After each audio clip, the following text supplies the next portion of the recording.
Olá, sejam bem-vindos ao Frente a Frente que começa agora. A nossa entrevista hoje, o nosso bate-papo, é com a secretária de Estado da Cidadania e da Pessoa com Deficiência, Arabella Mendonça. Ela nos fala sobre as ações da secretaria, com esse auxílio maravilhoso que nós temos aqui da intérprete de Libras, Jennifer Kessia. E, claro, nós vamos falar sobre uma secretaria também muito diversa em suas competências. No atendimento, inclusive, e formulação de políticas públicas para as pessoas com deficiência, pessoas idosas, crianças, adolescentes e ainda o bem-estar animal. Portanto, comecemos pelas ações à pessoa com deficiência.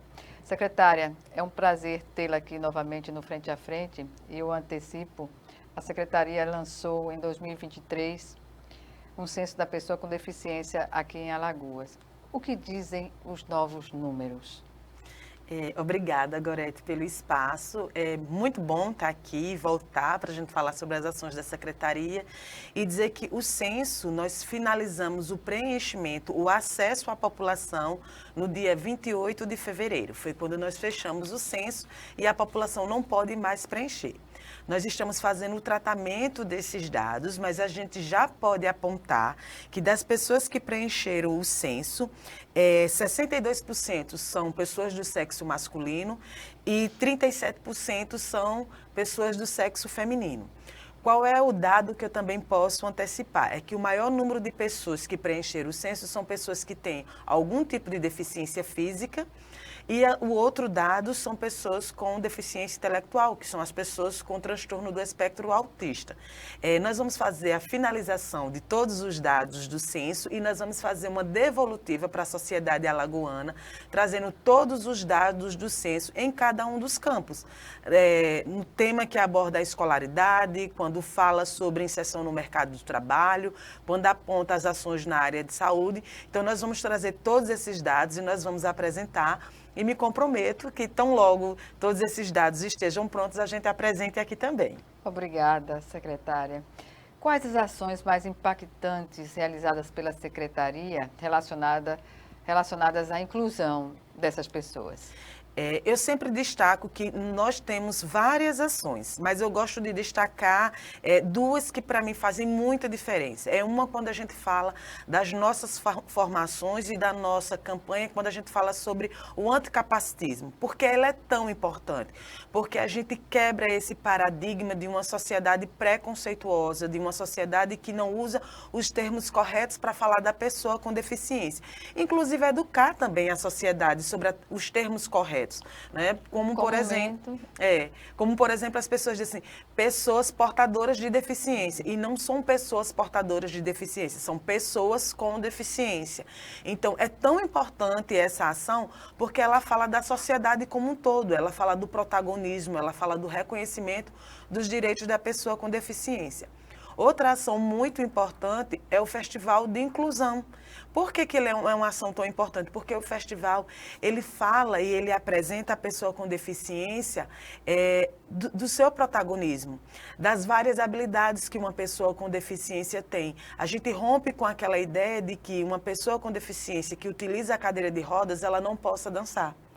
A gente rompe com aquela ideia de uma pessoa com deficiência que está apresentando seus produtos de artesanato, que ela não tem capacidade de produzir, ou que ela não pode participar de uma sociedade nas mais diversas áreas. Então, quando a gente traz essas duas ações macro da SECDEF, e essas duas ações têm vários desdobramentos, porque nós vamos, quando a gente fala do capacitismo, a gente vai fazer uma abordagem, quando a gente trabalha com o transtorno do espectro do autismo, quando a gente fala da deficiência física, quando a gente fala da deficiência auditiva para a comunidade surda, e quando a gente fala também do festival. E um dado que eu gostaria de falar, assim, que é tão importante dentro da secretaria, quando a gente fala da pessoa com deficiência, é o trabalho da Central de Intérprete de Libras. Por que eu faço esse destaque? Porque hoje o trabalho que a gente faz, mulheres surdas da comunidade surda, ela tem hoje um outro atendimento, uma outra abordagem durante o parto. Nós temos hoje, assim, casos de mulheres que tiveram seus filhos, mulheres surdas que foram acompanhadas pelo profissional de intérprete de Libras na hora do parto. E isso faz toda a diferença. Quando é que uma mulher que é ouvinte, ela sabe que o bebê nasceu? Quando o bebê chora. A mulher surda, a mulher que pertence à comunidade surda, ela não vai saber que o bebê chorou através do choro. Mas tem Ela vai saber que o bebê nasceu através do trabalho e do feito entre o profissional da saúde e o profissional intérprete de Libras. Essa mulher vai saber, essa mulher ela tem essa informação. E a gente está garantindo também o direito dessa criança que está nascendo para que ela tenha um acompanhamento, para que essa mãe saiba todas as orientações que são importantes logo que um bebê nasce. Sobre o Festival de Inclusão, na prática, como ele é desenvolvido? Nós fazemos um chamamento, a gente escolhe os municípios onde a gente vai estar levando o festival. Nós fazemos um edital de chamamento público dizendo para as pessoas com deficiência que elas podem se inscrever para apresentar suas habilidades artísticas e culturais. E a partir daí a gente começa, de acordo com cada município, ter as suas apresentações. E é o momento que a pessoa com deficiência ela diz assim, eu quero fazer a minha apresentação, eu quero fazer a apresentação desse meu produto. Apresentações pré-estabelecidas ou criadas a partir da sugestão das pessoas? É a pessoa com deficiência que vai decidir qual é o talento que ela quer apresentar. Não é o profissional da SECDEF que diz o que a pessoa vai apresentar. É a pessoa com deficiência, dentro das linhas artísticas que tem o edital, que ela vai dizer o que vai apresentar. Então, nós temos pessoas cantando, nós temos grupo fazendo apresentação de dança, nós temos grupo que está apresentando poesia, nós temos pessoas que estão fazendo apresentação com instrumento musical. Então, esse talento, esse potencial artístico da pessoa com deficiência, é ela que decide o que vai apresentar. Pois é, e não alija a pessoa dessas possibilidades, né, secretária? Porque a importância de trazer, de oferecer algo que seja também compartilhado pelas pessoas com deficiência. Isso. E por que isso é tão importante, Gorete? Porque a gente está falando do protagonismo da pessoa com deficiência. Então, quando eu falo desse protagonismo, eu não posso determinar o que ela vai apresentar. Ela tem que dizer qual é a habilidade cultural e artística que ela tem, que ela quer apresentar. É dar à pessoa com deficiência o seu direito de escolha. Todos nós temos escolha e não é diferente da pessoa com deficiência. O governo instituiu, por meio da secretaria, o cartão da pessoa com deficiência e a carteira da pessoa com transtorno do espectro autista. Qual a importância dessas ações? Eu sempre digo que no dia a dia das pessoas. Eu sempre digo que a utilização desses dois instrumentos de direito, ele garante o reconhecimento da pessoa com deficiência para a prioridade nos atendimentos do serviço público e do serviço privado. Ou seja, a pessoa que ela está com o cartão, ela não vai depender da sensibilidade daquele profissional que está atendendo. Ela está fazendo uso de um direito seu, que é a prioridade de atendimento. É óbvio que é muito bom quando a gente tem profissionais com sensibilidade e que não precisa que a pessoa tenha lá que está provando que tem algum tipo de deficiência. Mas se a pessoa tem o cartão ou a carteira de identificação, isso faz toda a diferença no atendimento. Isso impacta no reconhecimento da pessoa com deficiência, do seu direito e da sociedade de reconhecer a prioridade de atendimento. E a CETEC, ao que parece, vocês estão discutindo com a CETEC a questão da empregabilidade das pessoas com deficiência. Qual é o que se pode esperar dessa ação na prática? Dentro da Secretaria, a gente considera essa ação, essa parceria, junto com a Secretaria de Estado de Trabalho, uma parceria extremamente importante. Por quê? A gente rompe com a ideia de que a pessoa com deficiência, ela quer ficar em casa recebendo o benefício de prestação continuada. E não é isso. Nós temos pessoas com deficiência que elas estão preparadas para o mercado de trabalho. E essa parceria com a Secretaria de Trabalho é justamente para isso, para aproximar as vagas relacionadas para a pessoa com deficiência, a formação e a qualificação dessa pessoa com deficiência. Eu já constatei em farmácia a participação de pessoas com síndrome de Down trabalhando e dando muita atenção às pessoas que estão lá. Enfim, prova-se que há espaço no mercado de trabalho para todos que possam ter esse tipo de problema, a enfrentamento, que exige até um enfrentamento no dia a dia, às vezes nem consciente, não? Isso. Gorete, eu sempre falo o seguinte, que o mercado de trabalho ele tem que ser para todo mundo. O que a gente precisa, quando a gente faz essa discussão da empregabilidade, é fazer a inserção da pessoa com deficiência no mercado de trabalho, mas pensar também que essa inserção, ela garante a acessibilidade à pessoa com deficiência. De que acessibilidade a gente está falando? A gente está falando da acessibilidade física, mas a gente também está falando das barreiras atitudinais. Ou seja, é o meu preconceito que faz com que muitas vezes a pessoa com deficiência ela não queira ir para o mercado de trabalho, porque ela tem receio de todo preconceito, de toda violação de respeito, né, a falta de respeito que existe com essa pessoa com deficiência. E de constrangimento, não é? Porque o sentimento existe. Tendo ele, digamos assim, a condição de avaliar ou não. Sim, e romper com esse constrangimento, a gente volta para aquela pauta inicial, quando a gente fala do capacitismo. Eu, enquanto sociedade, eu preciso pensar o que eu faço e como eu contribuo para a inserção da pessoa com deficiência no mercado de trabalho. Então, quando a gente diz assim, vamos fazer a formação e a qualificação da pessoa com deficiência para o mercado de trabalho, eu estou dizendo que essa pessoa, que ela tem escolaridade, que ela atende os critérios daquela vaga, que aquela vaga vai ser atendida por ela.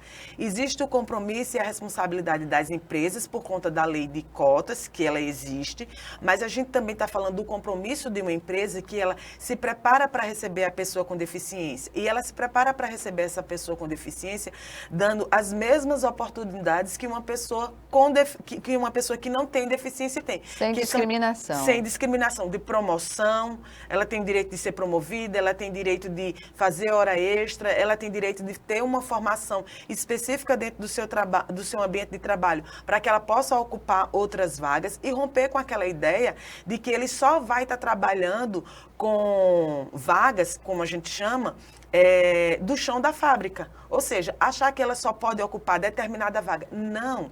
Nós estamos falando que a pessoa com deficiência, como qualquer outra pessoa, ela pode ocupar qualquer vaga, desde que a gente prepare a empresa e a pessoa com deficiência pensando na acessibilidade num conceito muito mais amplo, que rompe a compreensão das barreiras físicas.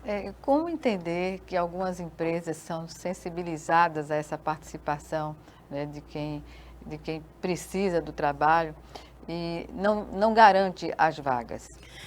Esse é um processo de fiscalização que ele precisa acontecer pelas instâncias que são responsáveis pela fiscalização. Quando a gente recebe alguma denúncia dentro da secretaria, a gente procura os órgãos responsáveis, como a Delegacia de Trabalho, o Ministério Público do Trabalho, o Tribunal Regional do Trabalho. A gente procura as instituições que são responsáveis por isso. Que tipo de denúncia é comum receber? Que faz divulga uma determinada vaga, fala sobre os critérios que a pessoa precisa atender, mas quando a pessoa procura a empresa, diz assim, a gente está precisando de uma pessoa para a área administrativa.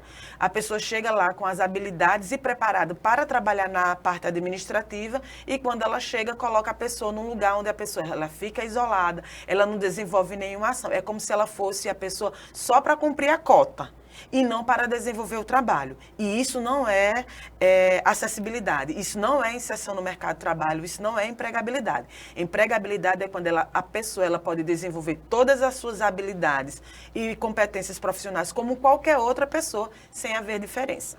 Sem haver discriminação. Exatamente. Porque isso é uma forma de discriminação, né? Sim, isso é discriminação. Quando eu falo que uma pessoa com deficiência, ela pode assumir uma atividade administrativa, eu contrato essa pessoa para a função administrativa e depois eu coloco ela numa sala escondida, eu estou tratando essa pessoa com preconceito, eu estou discriminando essa pessoa.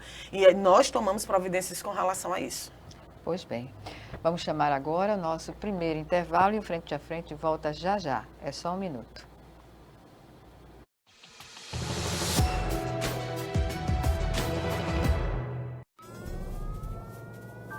Há mais de 40 anos, um grupo de médicos criou uma organização de emergência médico-humanitária capaz de oferecer ajuda às pessoas em meio a desastres naturais, epidemias ou guerras, atendendo os mais necessitados sem se importar com raça, religião ou ideologia.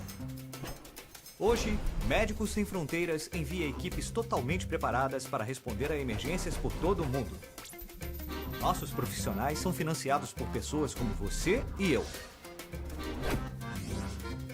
Conheça-nos, participe, apoie, porque juntos chegamos mais longe.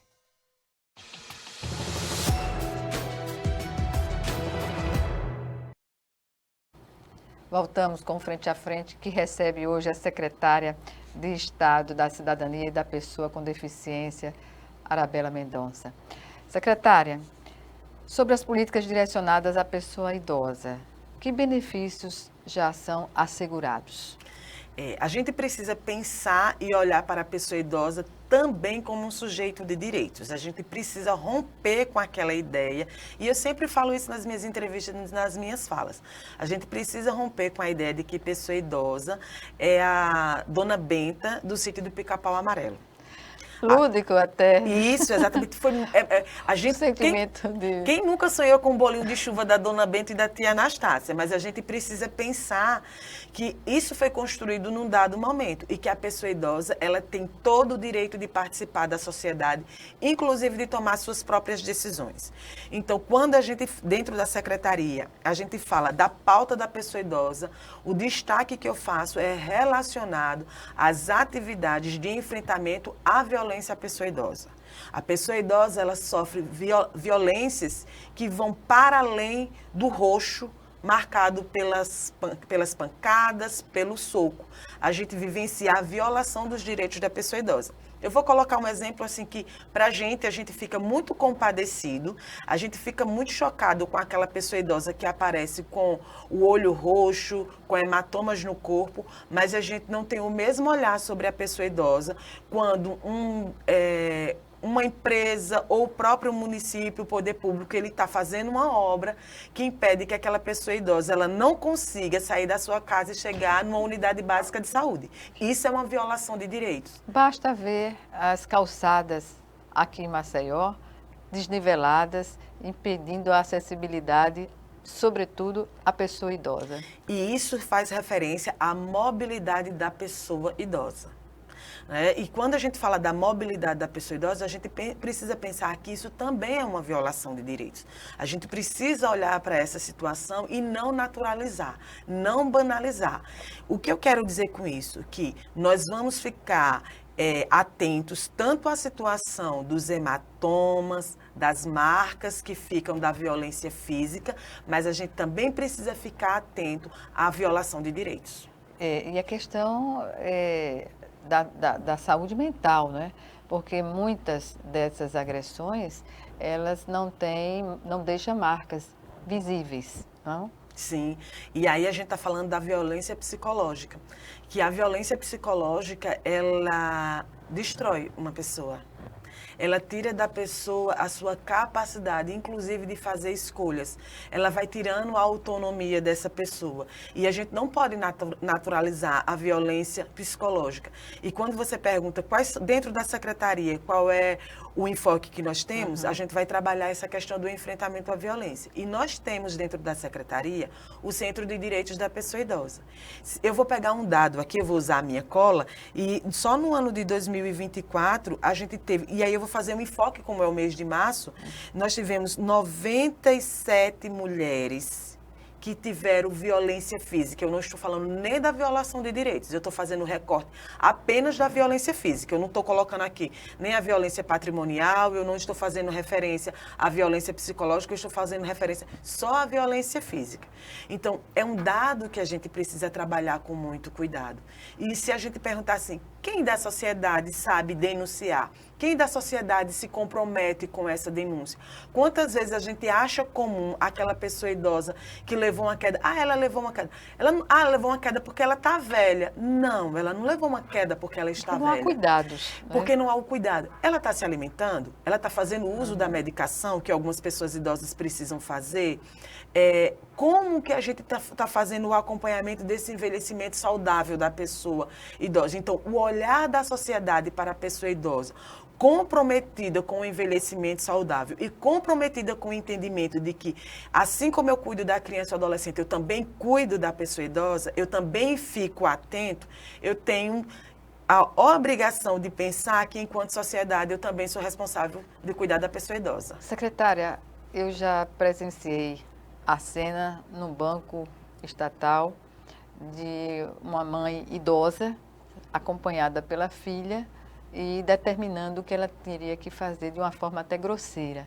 Isso se tornou algo comum em diversas situações de não tratar bem a pessoa idosa. Nesse caso, o que dizer dos traumas e das dificuldades que podem demonstrar a pessoa idosa numa situação como essa? Gorete, para além dos traumas, nós temos o isolamento social da pessoa idosa. Ela começa a ficar com vergonha, ela não quer sair de casa. Insegurança. Ela fica insegura e ela tem medo de pedir ajuda, porque ela começa a pensar assim, se eu procurar ajuda, se eu fizer a denúncia, é o meu filho que vai ser preso, é a minha filha que vai ser preso, é a pessoa que cuida de mim que vai ser presa. E a gente precisa romper com essa ideia.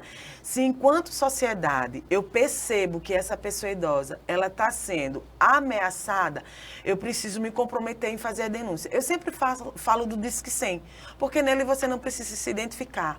Eu sempre falo do 181, porque você também não precisa se identificar. A violência que está acontecendo na hora, você liga no 190, porque você precisa chamar, é aquele momento que precisa acontecer o flagrante.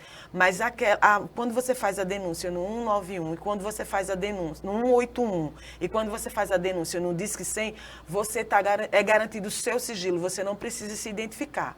E quando você fala no banco, aí eu quero chamar a atenção. O maior número de violação de direitos que nós temos é a violência patrimonial.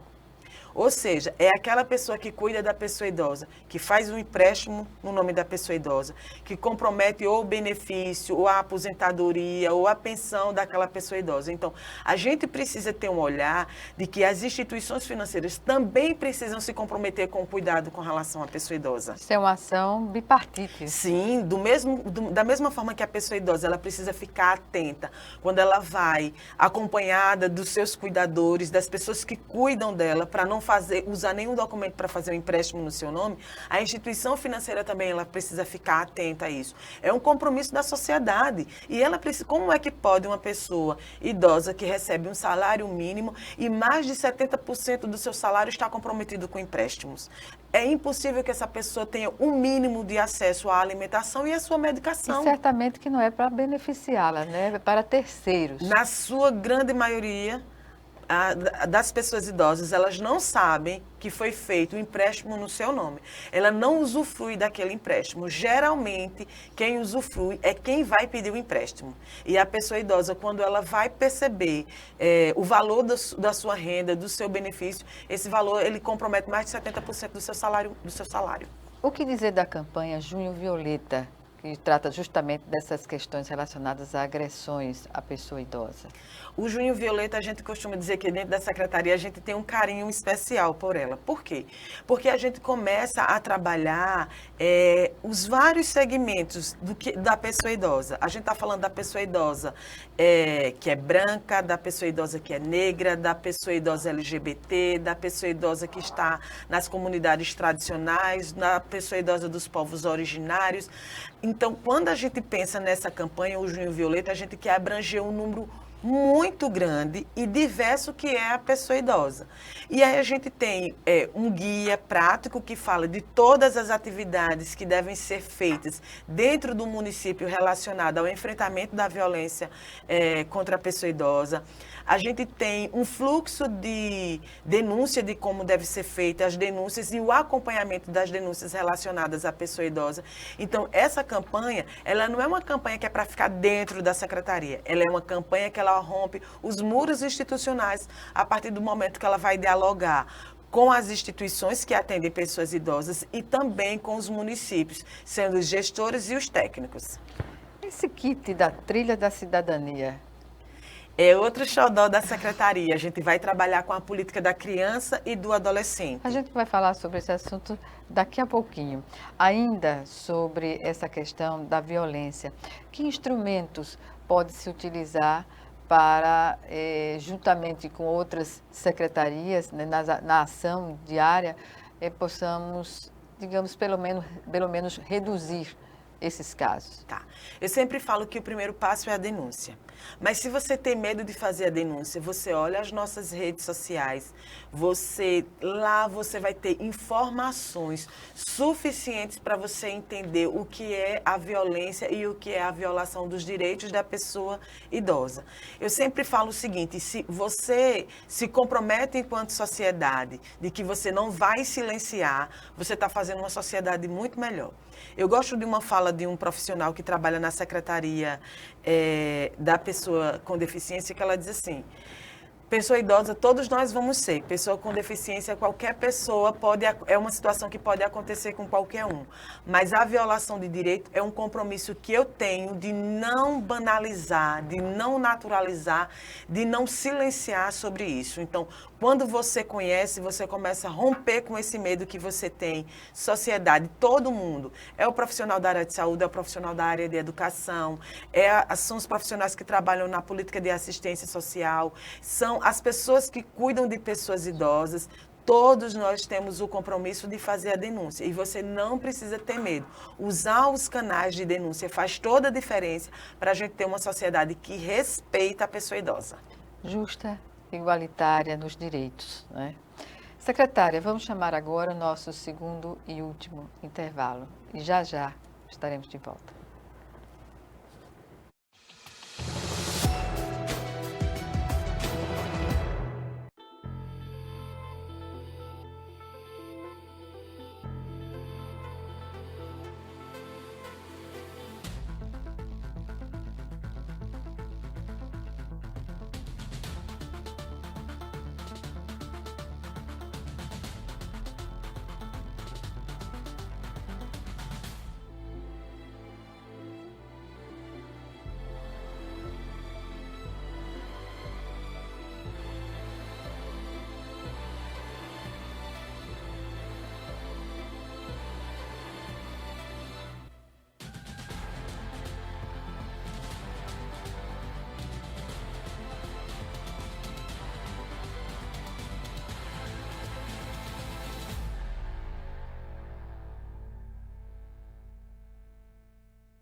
De volta com Frente a Frente, que hoje recebe a secretária de Estado da Cidadania e da Pessoa com Deficiência. É uma secretaria que tem uma amplitude imensa nas ações, né, secretária? E o que dizer, por exemplo, da capacitação dos conselhos tutelares e de direitos? É uma secretaria diversa, é uma secretaria grande, é uma secretaria que tem várias pautas. Quando a gente fala da formação para os profissionais, conselheiros tutelares e para o sistema de garantia de direitos, a gente está falando da qualidade do atendimento na oferta dos serviços da criança e adolescente. Agora, se a gente pegar os dados relacionados à criança e adolescente, nós vamos estar falando de 30% da parcela da população desse estado. 30% da nossa população são pessoas de 0 a 17 anos, a 18 anos incompleto, 17 anos e 11 meses. E quando a gente fala dessa formação, a gente está dizendo que nós realizamos uma pesquisa para entender quem são os conselheiros tutelares, qual é o grau de escolaridade, qual é a formação que esses conselheiros tutelares têm, qual é a experiência que esses profissionais têm na área da criança e adolescente. Conhecendo os conselhos municipais dos direitos da criança e adolescente. Nós fizemos uma formatação de uma capacitação em parceria com a Universidade Federal de Alagoas, numa perspectiva de oferecer o que há de melhor no processo de formação desses profissionais. Eu sempre digo que um profissional bem qualificado, ele vai oferecer um atendimento diferenciado para a criança e adolescente. A carência?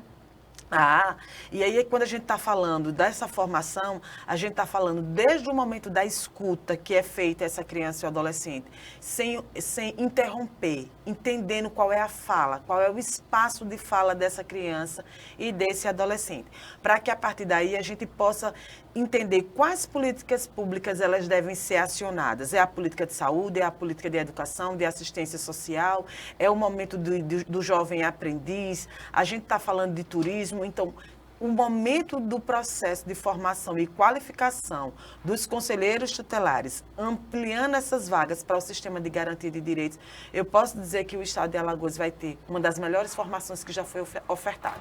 Atualmente, qual a avaliação que a Secretaria tem da ação dos conselheiros tutelares e de direitos? Tá.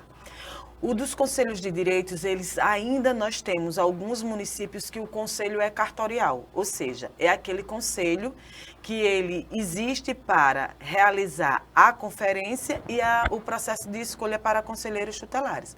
Mas nós temos também experiências maravilhosas de conselhos que de fato funcionam, que acompanham, que fiscalizam, que estão lá acompanhando o trabalho dos conselheiros tutelares, que estão acompanhando e fazendo a fiscalização do poder público. Então, nós temos hoje mais resultados positivos do que resultados negativos quando a gente faz uma avaliação dos conselheiros tutelares e dos conselhos municipais. Mas nós ainda temos dados que apontam a necessidade de qualificar a formação. Por quais motivos, na prática? Na prática, nós ainda temos conselheiros tutelares que ainda têm dificuldade de entender o que é a atribuição dele. Então, quando esse conselheiro ele entende o que é a atribuição dele, muda totalmente a forma como ele atende essa criança e esse adolescente. Inclusive a forma como ele pleiteia junto ao poder público sobre a garantia do direito daquela criança e daquele adolescente. Então, no momento, por exemplo, quando o conselheiro tutelar ele sabe que o papel dele é requisitar, isso muda totalmente a forma da garantia do direito à educação de uma criança ou adolescente. Porque esse conselheiro, ele consegue perceber que isso é um direito daquela criança e daquele adolescente, ele consegue compreender que é papel dele requisitar e ele consegue compreender que é obrigação do poder público garantir a inserção dessa criança e desse adolescente. Os conselhos estão presentes em todos os municípios ou não? Sim, é lei, está no Estatuto da Criança e Adolescente. Nós temos nos 102 municípios conselheiros tutelares, considerando os titulares e suplentes, nós temos 835 conselheiros tutelares no nosso estado, porque como Maceió, Arapiraca, Rio Largo, tem mais de um conselho tutelar. Então, por isso que nós temos esse número dentro do estado. A quantidade de conselhos, o que é que determina esse valor? A cada 100 mil habitantes, você precisa ter pelo menos um conselho tutelar. Então, a gente tem uma previsão legal que diz o mínimo que você tem que ter. Então, a gente tem um conselho tutelar para cada... Nós temos no estado de Alagoas, os 102 municípios têm conselheiros tutelares. Pois bem, ainda em relação aos conselheiros tutelares, quando algo que não está dentro da norma legal acontece, qual é a postura que pode ter a secretaria numa situação como essa? Às vezes, isso já aconteceu, às vezes acaba chegando na secretaria uma solicitação ou do Conselho Municipal dos Direitos da Criança e Adolescente, pedindo para que a gente oriente como o Conselho deve atuar, ou mesmo a denúncia sobre o que aquele conselheiro tutelar deixou de fazer. A SecDef, ela não tem atribuição legal de fiscalizar o trabalho do conselheiro tutelar. Isso é um papel do Conselho Municipal dos Direitos da Criança e do Adolescente. Quando esse conselheiro ele tem dificuldade de acompanhar ou de compreender, ele procura a SecDef, a gente faz o processo de orientação desse conselho para que esse conselho entenda como é que ele vai atuar. Nós já tivemos, entre o ano passado e esse ano, nós tivemos cerca de 4 solicitações que não chegaram especificamente como denúncia, mas estavam com dúvida como deveria ser o trabalho do conselheiro tutelar e como o Conselho Municipal ele poderia fazer o acompanhamento do trabalho. E quando isso ocorre, qual o resultado que se tem? Tem uma coisa muito boa, que é, na verdade, sentar conjunto, SecDef, Conselho Municipal dos Direitos da Criança e Adolescente e os conselheiros tutelares desse município. E por que eu considero isso uma coisa muito importante? Porque a gente senta, a gente conversa, a gente apresenta a legislação, a gente apresenta o material, a gente faz um calendário de formação para os dois, para o Conselho de Direito e para os conselheiros tutelares. E aí eu posso te garantir, Gorete, muda o trabalho que é feito. Porque quando você tem informação, quando você tem conhecimento sobre o seu trabalho ele traz resultado para a sociedade. Então, eu posso lhe assegurar que essas 4 demandas que chegaram foram 4 demandas que nós temos resultados exitosos. Que bom. É estimulante, né, secretária? Sim, é estimulante. E aí a gente entende que, de fato, a SECDEF está ocupando o seu espaço institucional, que não é o de fiscalizar ou de ter um papel de polícia frente aos municípios. Muito pelo contrário. O nosso papel é se aproximar dos gestores municipais, dos técnicos municipais, para qualificar o atendimento de cada uma das pastas que a gente entende que estão vinculadas, como a área da criança e adolescente, pessoa idosa, pessoa com deficiência, bem-estar animal. Eu acho que a SECDEF ela conseguiu mostrar para os 102 municípios a que veio e os resultados que nós temos. Falemos agora sobre uma campanha intitulada Todo Dia é 18 de Maio. Ela está relacionada às práticas abusivas de adultos a crianças, secretária, é um dos itens, não é? Sim, o programa Todo Dia é 18 de Maio, para que a gente rompa com aquela ideia de que a sociedade só vai olhar para a criança e para o adolescente no dia 18 de maio, que é o Dia Nacional de Enfrentamento ao Abuso e Exploração Sexual de Crianças e Adolescentes. Então, quando a gente tem um programa Todo Dia é 18 de maio, nós estamos nos comprometendo como poder público e como sociedade, que nós vamos ser vigilantes para garantir os direitos de todas as crianças e dos adolescentes, para que não aconteça nenhum tipo de violação.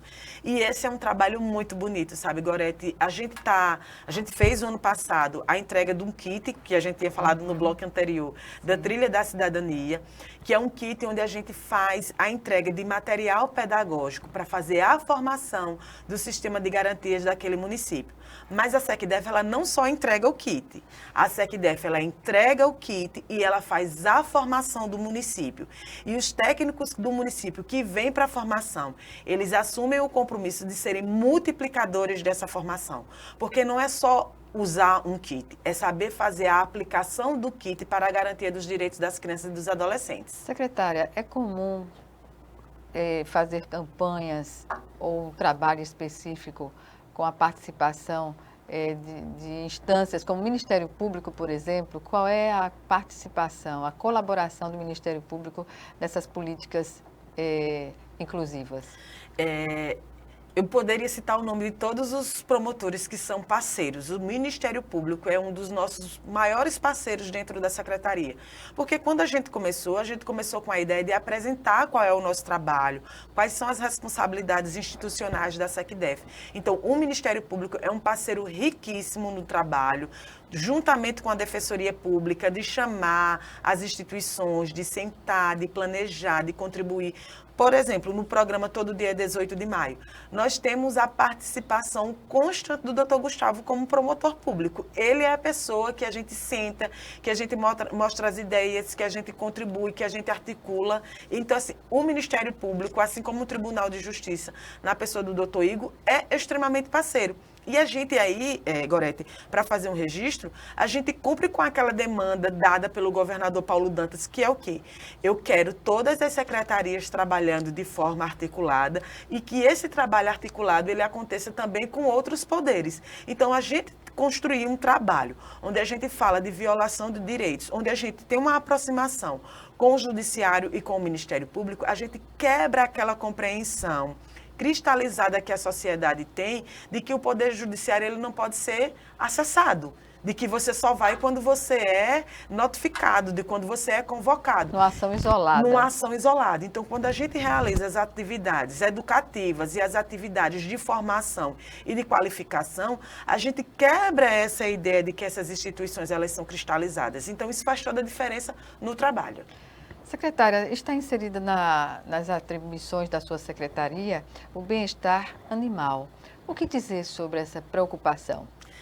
Importantíssimo a gente falar sobre bem-estar animal. Dentro da SECDEF não quer dizer que pessoas idosas, pessoas com deficiência, crianças e adolescentes são menos importantes do que cães e gatos, ou que cães e gatos são menos importantes do que esse grupo populacional que eu falei.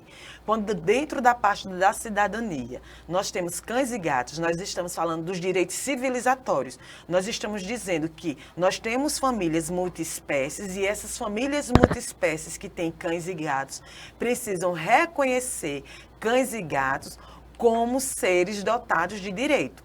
Eu vou falar um exemplo bem simplório, bem simples.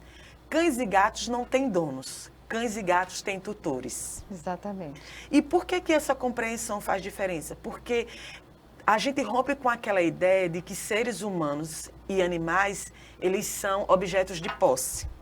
Ninguém pode ser objeto de posse de ninguém, bem como os animais. Por isso, essa compreensão de direitos civilizatórios. E, Gorete, só sendo bem rápida, por que a gente precisa falar sobre cães e gatos? A gente tem uma pauta que muita gente não presta atenção, que são hoje os acumuladores. É hoje uma demanda crescente dentro da SECDEF, quando aparecem a demanda de violação dos direitos dos cães e gatos, violação de bem-estar animal, de cães e gatos, é muito comum a gente ter a demanda dos acumuladores. Acumuladores, a definição e essa questão de cães e gatos estarem desprotegidos da ação da sociedade. Como isso se manifesta e o papel da Secretaria na intervenção, digamos assim? Vou lhe dar um exemplo prático que aconteceu já dentro da Secretaria. A demanda chegou de que havia violação dos direitos de um cachorro. Quando a equipe foi acompanhar, além do cachorro, a pessoa idosa daquela família também estava sofrendo maus tratos. E aí a gente faz uma ação conjunta da equipe de bem-estar animal com a equipe da pessoa idosa, porque a gente entende que, na maioria das vezes, numa casa onde uma criança é abusada ou violada nos seus direitos, se tiver uma pessoa idosa, essa pessoa idosa também vai estar sofrendo maus tratos da mesma forma que a pessoa com deficiência e os cães e gatos. E aí é importante que a gente faça um trabalho conjunto, porque, como eu falei, nós estamos falando de direitos civilizatórios. E acumuladores são aquelas pessoas que têm um número muito maior do que a capacidade de cuidar e de acomodar esses animais. Você imagina que nós tivemos uma denúncia, fizemos o trabalho conjunto com a Delegacia de Proteção dos Animais. Você imagina que numa casa nós encontramos 35 gatos e 65 cachorros. É impossível, não há espaço adequado para todos esses animais. Se não tem espaço adequado, não tem alimentação, não tem higiene e tem uma família adoecida. E o que leva as pessoas, já foi questionado a ter essa atitude, secretária? Sim, tem vários problemas. Inclusive, assim, a gente destaca que nós, com essas pessoas, tem sido muito comum a nossa conversa com a Secretaria Estadual de Saúde, a questão do adoecimento mental dessas pessoas. E esse adoecimento que vem acontecendo, esses transtornos todos que essas pessoas vêm trazendo, elas sofrem e esse sofrimento também é levado para os animais. Então, isso precisa ser visto como política pública. Não é chegar lá, o papel da SECDEF, Gorete, não é pegar os animais e colocar em um abrigo. Porque se o abrigo, se o acolhimento institucional não é bom para a criança ou adolescente, não é bom para a pessoa idosa, também não é bom para o cão e gato.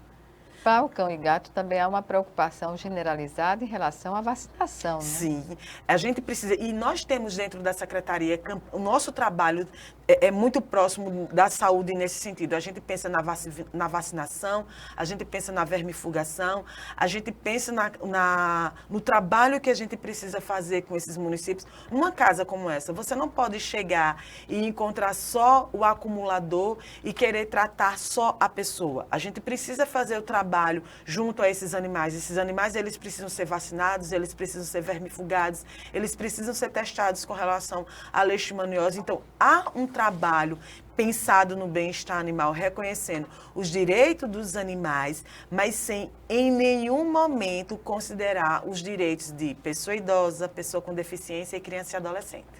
É ampla. Muito ampla. Muito ampla todo o trabalho da Secretaria. Eu lamento informar, estamos no fim da nossa entrevista, do nosso bate-papo. Espero ter a oportunidade de conversarmos novamente. Obrigada, secretária. Obrigada, Gorete, pelo espaço. Eu quero que a gente tenha a oportunidade de voltar aqui. Quero trazer para você os dados finalizados do censo.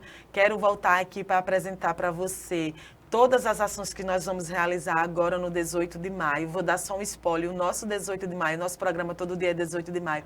O nosso guia, que já é muito bom e que já está à disposição de toda a sociedade, ele vai ser um guia que vai ser todo trabalhado com a audiodescrição. A gente vai trabalhar a audiodescrição, a gente vai ter ele também para tradução de intérprete de Libras, então espero voltar. Muito obrigada pelo espaço. Eu agradeço também a sua participação, secretária, e até essa próxima oportunidade.